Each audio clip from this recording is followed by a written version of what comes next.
So Donald Trump sued CBS for reporting on him in a way he didn't like. And they settled, or I should say Paramount did, for $16 million. And Stephen Colbert talked about that and lost his show over it. And now, reports are, Donald Trump is eyeing ABC and NBC to sue them for reporting on him. He seems to not like people talking about him, especially if they say things he doesn't like. And yet, 20 plus women have accused him of sexual assault, and he sued none of them. E. Jean Kelly sued him and won more than $100 million. But he hasn't sued any of them. That surprises you. You should look up a little thing called discovery and the problems that might create for someone like Donald Trump.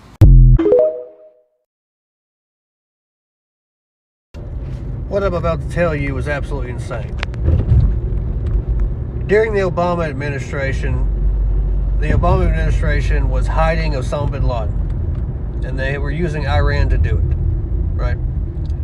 Well, the military got word they knew where Osama bin Laden was, and so Hillary Clinton sent SEAL Team 6 to go take out bin Laden, right? Well, Iran switched out bin Laden for a decoy last minute. And of course, the Obama administration knew about it. And SEAL Team 6, when they got there, they took out the decoy. But then we have a problem. SEAL Team 6 knew that it was a decoy. And the Obama administration then told the whole world they took out Osama bin Laden. And, well, that's bad, right? SEAL Team 6 can't tell the truth. And Iran tells the Obama administration, says, hey, we're going to tell the world that you lied about taking out bin Laden. So Clinton and Obama take out SEAL Team 6 and send $152 billion to Iran to keep their mouth shut. Yeah. Hey guys, how you all doing? Welcome back again to another episode. Thank you so much for clicking toward this video. So today's episode, we are going to be checking out this video compilation which I was able to gather for you guys from my FYP. You feel free to watch them and share your thoughts, your opinion. Let me know what you think about them in the comment section, and I will be coming back to make my commentaries. Well, folks, here's the truth. Donald Trump's policies didn't just close our borders, they wrecked our economy. Tourism to the United States is down 61%. That means empty hotels, shuttered restaurants, and millions of jobs lost in cities like Las Vegas, New York, Miami, and right here at home.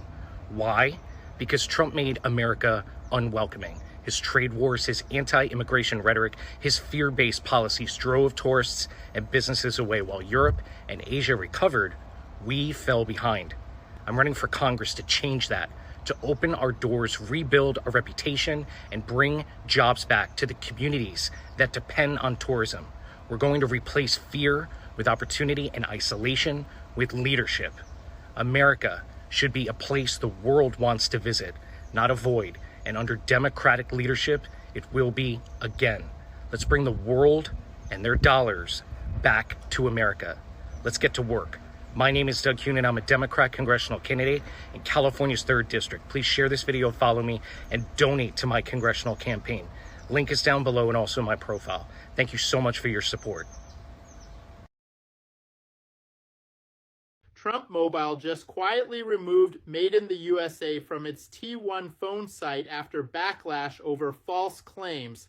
Experts say the device is really a rebranded Chinese-made REVVL 7 Pro 5G sold by T-Mobile for $169, yet the T1 is priced at $499.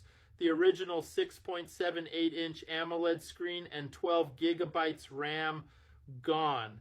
Now it's just vague phrases like proudly American and American hands behind every device. Reality check. Building a phone fully in the US for this price? Impossible. And the mobile service? Just repackaged from existing networks. Total branding over substance. Hi, everyone. This is Rich Logis, Executive Director of Leaving MAGA. I'm one of those who fell down the MAGA wormhole. For 6 years, I was very active. I had a regular radio gig, and I wrote op-eds for far-right outlets, hazing Democrats, owning the libs with the best of them. I even started my own MAGA podcast. I was all in. And yet here I am talking with you today.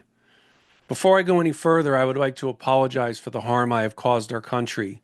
I am speaking out to make amends for my past deeds and rhetoric. My journey into and out of MAGA was circuitous. I drifted into its orbit as a fierce independent. From an early age, I mistrusted both political parties. I thought they didn't care about the people. In the 2000 presidential election, when I was 23, I voted for Ralph Nader. Over the years, that strong independent streak never faded. By the time Trump came along, I was primed to fall for a guy who promised to obliterate the established political order. The spark of my liberation actually was struck by my governor, Ron DeSantis. It was the summer of 2021. I was already harboring doubts about MAGA since I never believed the 2020 election was stolen, but for all intents and purposes, I was still very much on the team.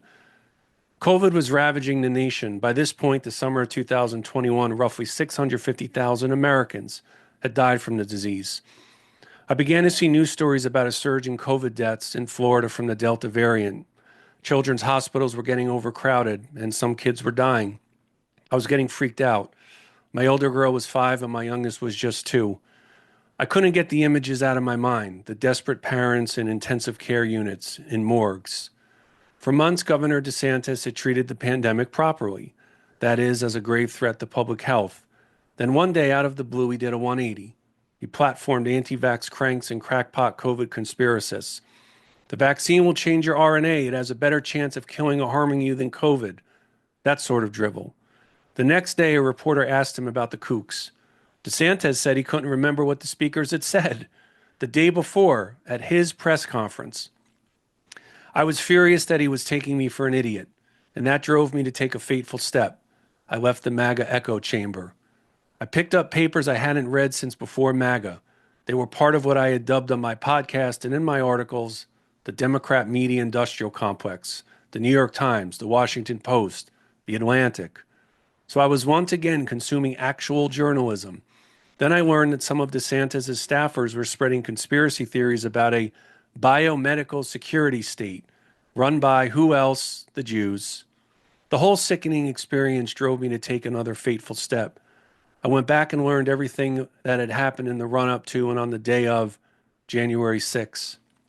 At the time of the attack, I took the MAGA position that the Democrats and national media were blowing what happened way out of proportion.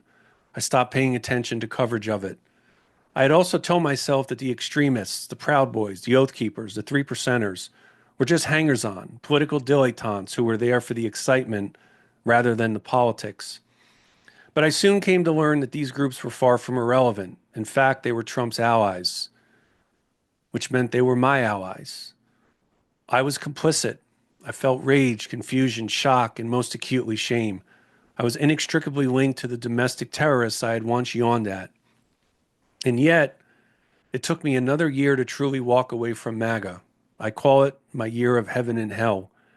I came to realize that ever since I joined MAGA, I had never really taken a break from the trauma, the desperation, and the panic that were part and parcel of being a dedicated MAGA American. But I was wholly invested in MAGA. It was my family, my purpose. My identity and social status depended on it. It was excruciating to even consider cutting myself off from what had become my community. My internal tug of war was intense. My conscience and profound doubts battled with the fear of losing my community. I spent a lot of sleepless nights fighting with myself. Finally, in July 2022, I quietly left MAGA. I almost immediately felt that my private act, however, was insufficient. I published my mea culpa a month later at Occupy Democrats. Eventually, I felt that going public with my story was like spitting into a storm, and I had to do more. So I founded Leaving MAGA. Our mission is to empower people to leave MAGA and tell their stories, and to help people with friends and family in the movement figure out ways to break through and reconnect with their loved ones. We are a safe, non-judgmental community. We know there are lots of MAGA Americans who are having doubts. Spreading the word far and wide about others who have left can help give them the courage to take the leap. We've gotten some attention from national media, and I was honored to address last summer's Democratic National Convention to endorse Kamala Harris.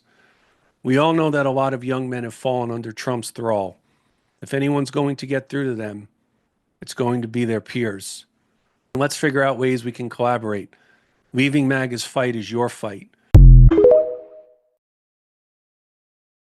So guys, welcome back again and thank you so much for watching this video. So the Trump tariff has really affected a lot of things in the United States of America. Yeah, like I have seen some couples of video where people are lamenting why people are complaining over the tariff, why some people are saying that the tariff has helped in lowering the prices of grocery shopping. And I don't know how true is that, because some people are still complaining, yeah, about the prices of things. And you guys saw the clip that we just watched. He said that the Trump tariff has really affected a lot of things, the border, everything. This is why they warned you guys from the onset. This is why people try as much as possible to educate you guys, you folks, but you guys never listening. And now this is the result, this is the effect of what you guys voted for.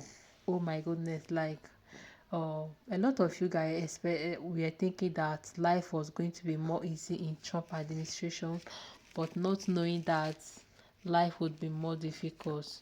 Oh my god, I can't make this up. Well guys, watch the remaining clip of this video and let me know what you think in the comment section. On the liberal side of social media, where they're sort of using this entire deportation situation as like a gotcha moment to all Trump voters, right? They're basically saying that we probably are now regretting our decision for voting for DJT over here. Now, here's the thing, and this is a message to them specifically, because I feel they need just some extra attention just in general. So when we said that we wanted Donald Jacques Trump to get rid of the illegal immigrants, to close the border, and to essentially send back, at least starting with all the criminals that made their way into this country. When we voted for that, it was a part of the whole package deal situation. When we voted for that, we actually wanted him to do it. I think that might be the large contrast and difference between what we voted for and y'all voted for. Y'all voted because y'all hate the man. Like that, your vote was basically driven by your manufactured hatred for DJT, whereas we voted based upon things that we actually wanted to see happen, the things that we wanted to see change, the legislation we wanted to see passed. That's kind of what we were going for. And so when we see the mass deportations taking place right now, these multitudes of gang members, et cetera, being sent back to where they once came, this is exactly what we voted for. Like literally. So Rockland County, huh? I'm going to be really careful when I talk about this. I mean, it's not like I'm getting views anyway. TikTok suppresses everything that I do, so I'm probably not risking much. But that contest back in November, this Rockland County lawsuit is significant. And if you're wondering, like, how is this lawsuit proceeding, I'm just going to provide one piece of evidence that they've submitted. Ramapo 35 is a district within Rockland County. Ramapo 35 went 79% for the Democratic Senate candidate, Kirsten Gillibrand. Yet in the presidential race, Kamala Harris received 0 votes. 0 votes for Kamala Harris, 552 for Donald Trump. He won 99.52% of that district.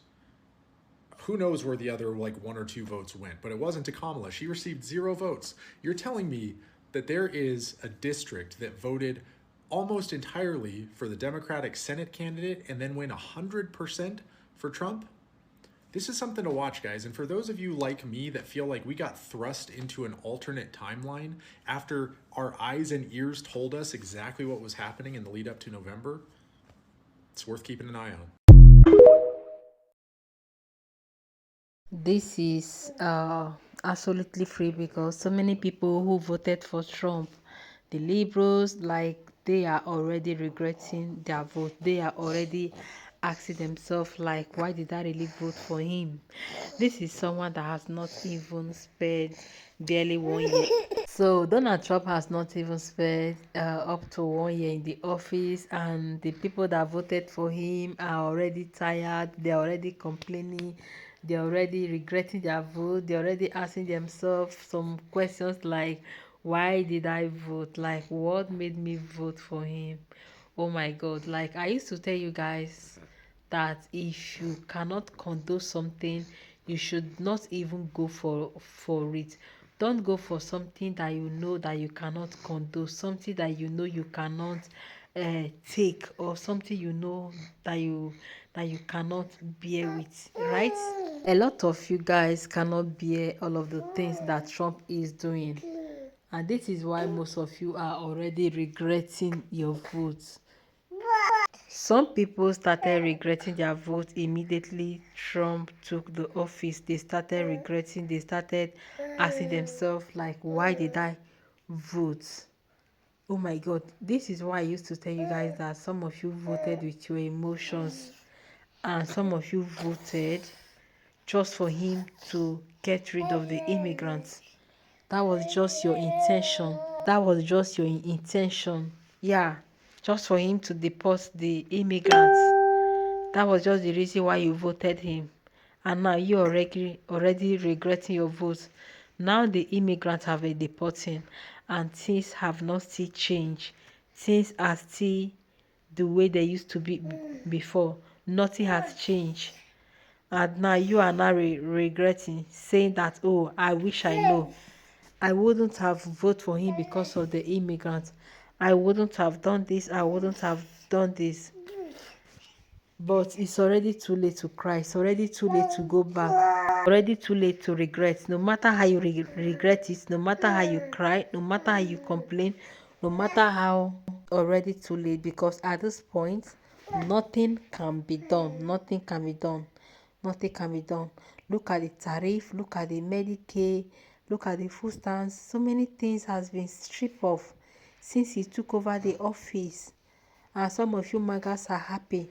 Some of you Magas are saying that, oh, this is exactly what we voted for. We are getting it. Oh my goodness, like seriously. Like seriously, someone strip you from some of the benefits that you have been getting, and you are still saying, oh, thank you, that this is what you guys want. Like seriously, guys, I can't make up this at all. Well, thank you so much for watching, and let me know what you think in the comment section.